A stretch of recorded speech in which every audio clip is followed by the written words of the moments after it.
কোথায়, মানে চ্যালেঞ্জটা কোথায়? মানে ইনভেস্টররা রাইট প্রজেক্ট খুঁজে পাচ্ছে না, আবার রাইট প্রজেক্ট ওনাররা ভালো ইনভেস্টর খুঁজে পাচ্ছে না। এইখানে একটা গ্যাপ আছে, তাই না? এই গ্যাপটা মূলত মিটিগেট করার জন্য আমরা কয়েকজনকে নিয়ে ছোট ছোট সেশন করে এই টেবিলে বসতেছি। কারণ আমরা যদি ওপেন ফোরামে আলোচনা করি, লাইক ধরেন যে ফেসবুকে লাইভে গেলাম আমরা বা অনলাইনে গেলাম, তাহলে কি হবে? খালি আমাকেই কথা বলতে হবে। আমি কিন্তু তখন আপনাদের কথা শুনতে পারবো না। কেউ একজন হয়তো কমেন্ট করবে, আমি জাস্ট কমেন্টটা পড়লাম। ওইটাতে কি হয় যে সাধারণত আমি যদি কিছু বিক্রি করতে চাই বা কোনো মেসেজ ডেলিভার করতে চাই, তখন হয়তো ওই লাইভটা ওয়ার্কেবল হয়। কিন্তু আমার দরকার হচ্ছে কি আপনাদের ফিডব্যাকটা জানা এবং আমার যে থটসটা আছে, যে এক্সপেরিয়েন্সটা আছে, সেটা শেয়ার করা। সো আমি যদি চেষ্টা করি যে প্রত্যেক সপ্তাহে এরকম 8-10 জনকে নিয়ে বসবো এবং তাদেরকে আমি ডেভেলপ করার চেষ্টা করবো, এখান থেকেই তারা ইনভেস্টেবল হবে। আবার একই সাথে আমি ইনভেস্টর নিয়েও বসতেছি, তাদের কথাও শুনতেছি এবং তাদের পছন্দ মতো আমি চেষ্টা করতেছি ভালো ইনভেস্টরের কিছু কিছু জায়গায় আমি আবার নিজের লিড জেনারেট করা ট্রাই করতেছি। আপনারা দেখবেন আমি কয়েকদিন আগে একটা পোস্ট করছি যে রেস্টুরেন্টে ইনভেস্ট করতে চাই, এমন একজনের একটা পোস্ট আমি শেয়ার করেছি।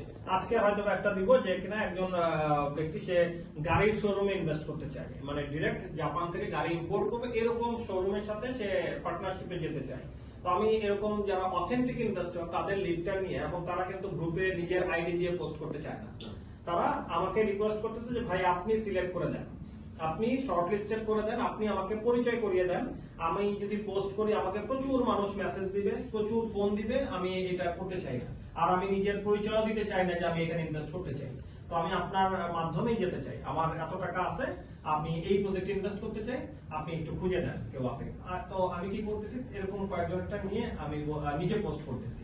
আবার অনেকটা আমি বলি যে আপনারা নিজেরাই পোস্ট করেন, যারা যারা কমফোর্টেবল ফিল করেন তারা আপনারা নিজেরাই পোস্ট করেন, ওইভাবে আমি বলে দিচ্ছি। তো এখন আমার যে জিনিসটা বলার উদ্দেশ্য বা এখানে আজকে বসা, ফার্স্ট অফ অল আমি চাই যে এই গ্রুপে অথেন্টিক মেম্বাররাই থাকুক। আমার দরকার না এখানে 50,000, 1 লাখ, 2 লাখ মেম্বার বানানো, কারণ এটা একটা প্রফেশনাল গ্রুপ, ইনভেস্টমেন্টের গ্রুপ। তো এখানে আমাদের যত বেশি মেম্বার তত বেশি হবে ওরকমটা দরকার নেই। আমার যদি 500 মেম্বার থাকবে, যদি থাকে অথেন্টিক মেম্বার, সেটাই গুড এনাফ আমি মনে করি। এবং এখানে যদি 10টা ভালো ইনভেস্টর থাকে সেটাই যথেষ্ট। মানে এফেক্টিভ একটা গ্রুপ কমিউনিটি আমি তৈরি করতে চাই, ঠিক আছে? এটা একটা ব্যাপার। তো এখানে আমরা রিকোয়েস্ট করি অলওয়েজ যে আপনারা একটা স্পেসিফিক ফরম্যাটে গ্রুপে পোস্ট করেন। স্পেসিফিক ফরম্যাটটা কেন? কারণ আমরা জানি যে ইনভেস্টররা কিন্তু প্রতিনিয়তই কিছু জিনিস জানতে চায়, টু দা পয়েন্টে কয়েকটা জিনিস জানতে চায়। তো তারা জানতে চায় যে আপনার কি ব্যবসা, ব্যবসার ধরনটা কি, কতদিনের ব্যবসা, আপনি কেন ইনভেস্টমেন্ট চাচ্ছেন, কত টাকা ইনভেস্টমেন্ট চাচ্ছেন, ইনভেস্টমেন্ট রিটার্ন কি দিবেন, এবং ইনভেস্টমেন্টের সিকিউরিটি কি। That's it. এই কয়েকটা জিনিস যদি আমরা টু দা পয়েন্টে দিতে পারি, তাহলে কিন্তু ইনভেস্টর ডিরেক্টলি আপনাকে নক করবে যে হ্যাঁ আমি আমার অ্যান্সারগুলো পেয়ে গেছি, আসেন এবার আমরা ডিসকাশন শুরু করি। এখন এটাকে স্পেসিফাই করতে গিয়ে আমরা যে ধরনের পোস্ট পাই, আমরা দেখি যে অনেকে এক লাইনে দিয়ে দিচ্ছে যে আমার এত টাকা ইনভেস্টমেন্ট দরকার। এখন তার পরিচয় কি, তার ব্যবসা কি, কি আসয় বিষয়, এগুলো কিচ্ছু দেয়া নেই।